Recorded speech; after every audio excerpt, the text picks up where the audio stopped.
আসসালামু আলাইকুম এভরিওয়ান, সবাই কেমন আছেন? আজকে আমি আপুকে টাকা রিটার্ন দিয়ে দিচ্ছি, কারণ আপুকে আজকে আমি কোনো কাজ করব না, তার মাথায় কোনো কালার আমি করব না। কারণ আপুর মাথায় আমি 1-1.5 বছর আগে কালার করেছি। সেই চুলে বিভিন্ন কালার যত কালার আছে, ফ্যাশন কালার সব মাথায় করেছে আপু। মাত্র 7-8 দিন হয়েছে চুলে রিবন্ডিং করছে, চুলের টেক্সচার অনেক খারাপ হয়ে গেছে। তাই আমি টাকা রিটার্ন দিচ্ছি। আপু জোর জবরদস্তি করছে, কালার আমি দিয়ে দিচ্ছি। তারপরেও সে টাকা দিয়ে কয় আপু চুল ভাঙলো, কোনো আমি দায়ী না, ওর নাকি দায়ী তুমিই বলো। হ্যাঁ, আমি বলছি আপুকে যে হচ্ছে চুলে যদি কোনো প্রবলেম হয় আমি আপুর কাছে আসবো না, বলবো না যে এটা আপুর দোষ, কারণ এটা আমি আপুকে অনেক জোর করে পায়ে ধরে বলছি যে আমাকে একটু কালারটা করে দাও। তো আমি চেষ্টা করব, বাকিটা আল্লাহ।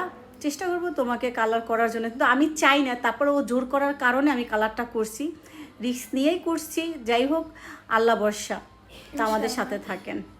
এখন আমরা কালার করছি, মেডিসিন অ্যাপ্লাই করে দিয়েছি। মাশাআল্লাহ, এই যে রেজাল্টটা।